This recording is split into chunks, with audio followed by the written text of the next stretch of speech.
Have you ever been told to use your core to support your singing? Lord knows I have said this plenty of times, but what does it actually mean? Welcome back to Singing Tips with LJDstudios, the space where we take difficult singing concepts and break them down so you can actually understand them and implement them for better singing. I'm Laura, and today we're going to talk about what it means to use your core for singing. As usual, before we get into it, make sure you like, comment, subscribe, hit the notification bell, do all the things, you guys. And if you haven't already, download my free guide, The 3-Tiered Approach to Becoming a Better Singer. In that, you will get exercises for improving your singing along with the tutorials and the breakdowns, much like I do here on the YouTube channel. So make sure you get that. Okay, so let's get into it. The first thing I want to say before we talk about how to use your core for singing is that your breath, and ultimately, like when we're talking about support, we're talking about the breath. Your breath needs to have an organic component to it. So yes, we are going to break this down today, like really specifically, like each different muscle group, how to engage that muscle group. And I think it's really helpful to do these exercises to build up a sense of mind-body connection and to train your muscles to function in a certain way. But at a certain point, when it comes to singing, you want muscle memory to kind of take over, and you want there to be this fluid organic component to your support. If that's not there, the breath will be rigid, and you can imagine that rigidity is probably not great for singing. So it's really easy to kind of like overthink all this. And so I just want to encourage you, yes, do the exercises. It helps us as humans, I think, to have some specificity of like, do this here, do that there. But if you try to put everything in this very like concrete little box like that, you aren't going to get to the space you need to get to. So that's where this ultimately needs to take you. But in the meantime, here are some exercises to help get you there. Okay, so now you understand that. Let's get specific about it. What muscles are we talking about when we're talking about the core? If you've spent any time in the athletic world, you might be used to thinking of your core as rectus abdominis, like the 6-pack muscles. Fun fact, it's actually 8-pack. And you might also know that those are kind of just vanity muscles. Their only real purpose is to pull your spine into this shape. And we all spend enough time in this shape. So I'm not sure that from a function standpoint, we need that many of us really need stronger rectus abdominis, though they look pretty cool. And they will play a small role in our support for singing. We will talk about them today.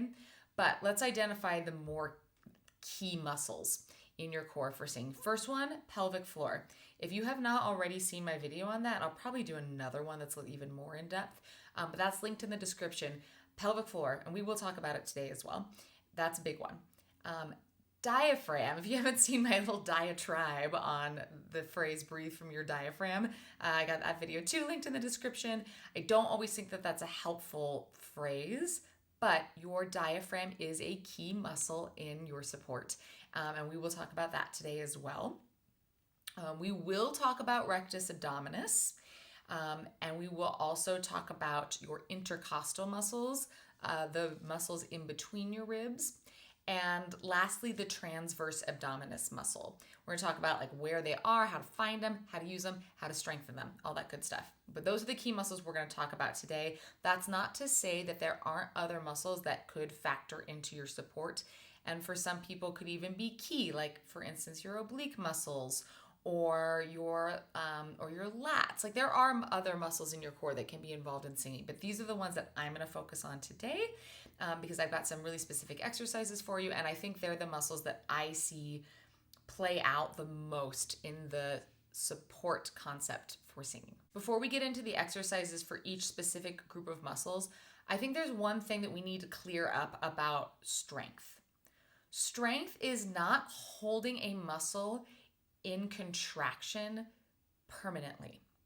So that's tension. That's called chronic tension, right? Like if you are like this all the time, your shoulders are probably not very strong, but they have chronic tension, okay? So what I see a lot is chronic tension, and I wore my like tightest little workout top for you guys today so we can really get into it and you can see. But what I see a lot is chronic tension through the abdominal wall. So when we start talking about especially rectus abdominis, we are going to talk about the importance of being able to release that muscle along with, yes, contract it. But if you can't release it, you're also not going to be able to contract it as far. So just keep that in mind as we do these exercises. The relaxation piece is a key component to the strengthening piece and just the mobility and pliability piece, right? You want to be able to relax and contract these muscles. Let's start with rectus abdominis because I think that's the most accessible. Like most of us know where those muscles are. We're kind of familiar with them, and what they are doing or not doing is going to really impact your ability to get into some of these other muscle groups. Okay. So I always love making my belly as big as possible for people on YouTube, but here we go. I wear my tightest shirt so that you could see this. So when rectus abdominis is contracted, that's this, right? That's pull belly to spine. And that's what you get told to do in all your workout classes all the time. And they're like, lock it there and hold it there. I don't agree with that philosophy, not just from a singing standpoint, but from a strength standpoint. I really think you need to be able to release it as well. But anyways, that's what you'll hear, right? So when you're contracting these muscles, they are pulled in towards your spine. When you are releasing them, right, then the belly inflates and gets really big. So you're going to contract on the exhale, and then you're going to make your belly really big on the inhale. And that's the exercise, okay? Contract navel to spine, and then make your belly fat.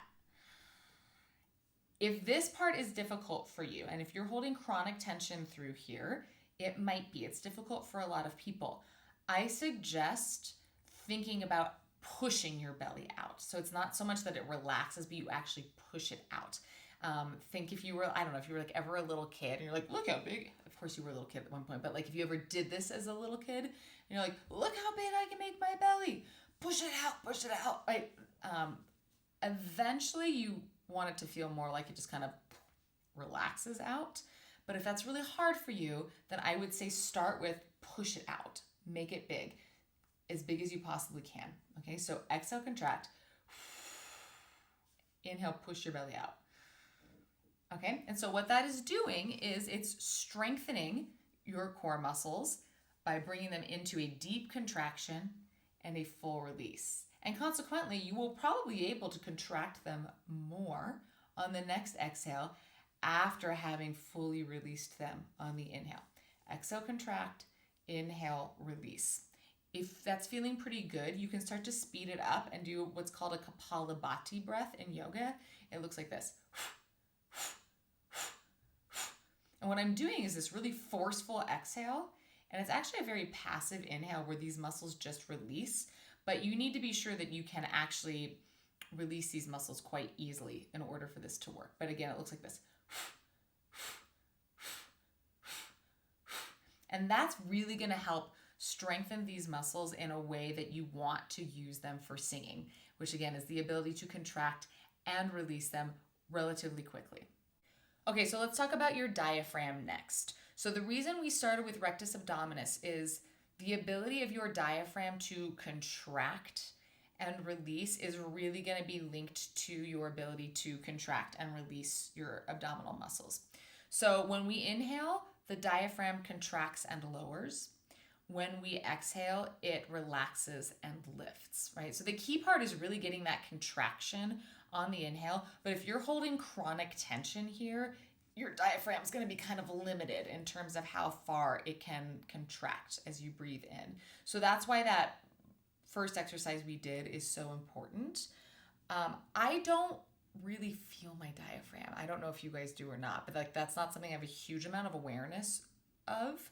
But I am going to give you one exercise that's just going to help increase the mobility of your diaphragm so that you can tackle it a little more specifically besides just getting your abdominal muscles out of the way. So I'm using a lot of yoga, pranayama, or breathing exercises to teach you guys how to get into these. So we did Kapalabhati breath for the abdominal wall. We're going to do what's called Uddiyana Bandha for the diaphragm. If you've heard that term before in like a power yoga class, you might be thinking that it's just like contracting these muscles here. That's not Uddiyana Bandha. And this is where I really need the tight shirt so you guys can see it. I might even have to lift it up. But, and I won't be able to speak as I do it, but I'm going to exhale all the air out of my lungs completely. And I'm going to pull my navel like up and in. So it's like everything here sort of hollows out. I find it easiest to do this in sort of like a football stance. So what I'm going to do is I'm going to breathe in, belly expands. I'm going to breathe out.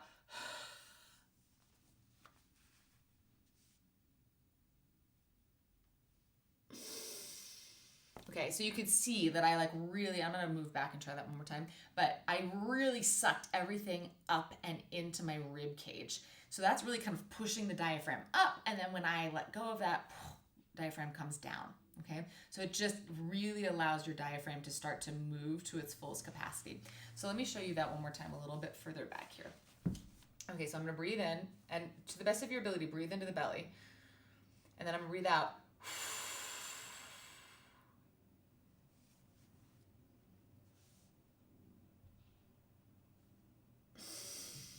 Okay, I kind of stood up a little bit more just so that you could see what my abdomen was doing, but I find it easier to do it in this football stance. So you might bend your knees, put your hands on your thighs, and try it that way. And that's gonna target your diaphragm more specifically. And again, you're not, like what I just did there, don't do that when you're singing. Okay, that's not gonna work out great. But it's an exercise to kind of build up a little bit of mind-body connection with your diaphragm. But more so really to just kind of get it to contract and release fully so that it can start to do that more naturally when you're singing. And again, you're not going to make it go all the way up like that when you're singing, but it's engaging the diaphragm so that it can do what it needs to do a little bit more organically when you go to breathe for singing. Next, let's talk about the transverse abdominis or the TA muscles. They sort of wrap around right here. So what I want you to do is make like karate chop fingers. Find your hip bones, sort of the top of the iliac crest of the pelvis, so your frontal hip bones. Make these karate chop hands come inside there and push in. Keep pushing in there and go.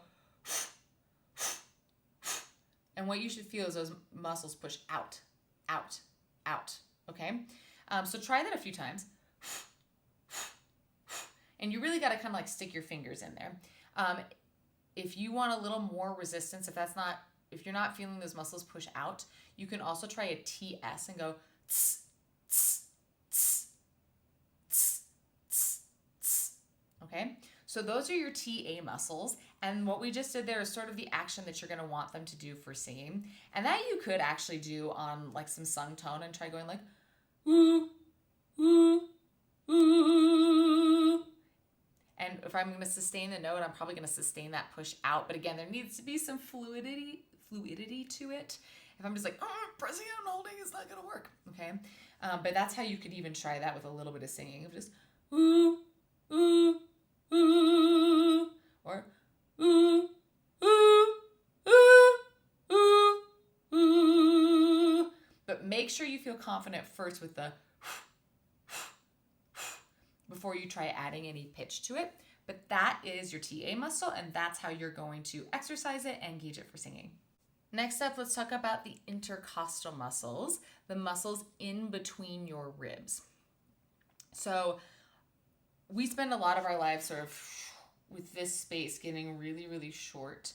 So the first step in kind of like building up some awareness and ability to control your intercostals is to give them some space. So I really just like to like reach up and overhead, lean to one side, lean to the other side, so that you really make some space through the rib cage here. And then once you've done that, take your hands to your rib cage and really try to get them up as high as you can, and your thumbs around to your back body.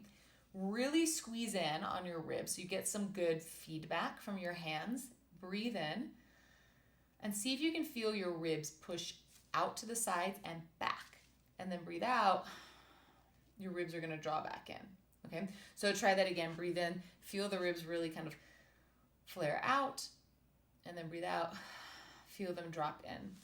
It can be helpful, especially if you're trying to kind of get into the back of the rib cage, to round your spine a little as you breathe in, and then straighten back up as you breathe out. That'll help you feel this sense of like a wingspan on the back of the rib cage. So like think about what your rib cage looks like for a second, right? It connects at the front to the sternum and then wraps around to the back of the spine. So the bulk of your rib cage really is sort of on your back body. So if you're trying to engage your intercostals, it's not just going to be here, right? It's going to be way back here as well. So you can even try like round your spine, breathe in. Imagine your shoulder blades even spreading apart, and then breathe out, squeeze the shoulder blades together, come back to straight. That can maybe help you start to feel that awareness of the intercostals. And then ultimately you want to be able to do that without rounding your spine, of just that kind of an action. Getting some feedback on the back body can be helpful. So you can also try this lying down on your back so that you can feel the back of the ribs press into the ground. That's another way to do that. But what you're engaging are the intercostal muscles when you inhale. And you actually have two sets of intercostal muscles, the ones that pull the ribs apart and the ones that squeeze them together. So develop some familiarity with what it's like to push the ribs apart as you inhale and then squeeze them together as you exhale. And the hands on your ribs really is what gives that tactile feedback, and push pretty firmly on your ribs so that you've got something to push against, right? You're not just going to be kind of placid here, but really kind of push in. So you can feel that happen. Once you have the hang of that Uddiyana Bandha exercise that we did for your diaphragm can actually also help you feel that lift of the rib cage. So if I'm going to do that same Uddiyana Bandha exercise now, I'm going to exhale.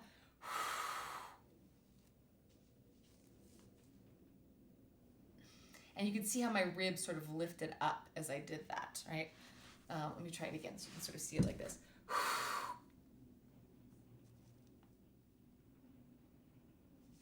My ribs really lift up as I do that. So step one, make sure that you can really feel the ribs expanding like wings on your back as you inhale, and then drawing in as you exhale. Right, that's going to build up, again, that sense of like contraction and release through both sets of the intercostals, the external and internal. Once you have that, you can use Uddiyana Bandha to build up even like more strength through the external intercostal muscles, pulling the rib cage apart. Last and definitely not least, because in fact I think that this muscle is probably the most important one in your using your core to support your singing, pelvic floor. I have a whole separate video where I get really in depth on this, and I actually might do another one where I get even more in depth. So I'm not going to talk about like, again, how to do this for singing. The point of this video is to just show you which muscles you want to use and give you exercises to strengthen them and release them so that they can work in that really organic, fluid way when you go to sing. But if you want to know how to use your pelvic floor for singing, check out that video. But the exercise here is not just a Kegel. In fact, if you guys have watched my other videos, you know I recently had a baby. I've done lots of work with a pelvic floor therapist, and they're not teaching Kegels to strengthen your pelvic floor anymore. I mean, kind of, but again, if you are in this constant state of contraction through those muscles, they aren't going to be strong. They're going to be tight and they're going to be weak. So you really want to get that full contraction, and in order to get the full contraction, you also have to get the full release. And fun fact, when we're singing, we actually want the pelvic floor often more in that descended position anyways. So familiarizing yourself with the relaxed, lengthened, and descended pelvic floor sensation is really going to help your singing.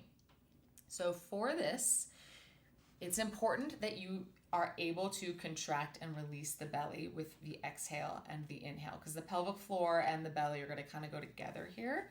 But you're going to breathe in, let the belly expand, and then breathe out, do a Kegel, and you'll probably feel the abdominal muscles contract as well. Do a Kegel, and then on your next breath in, release all of that.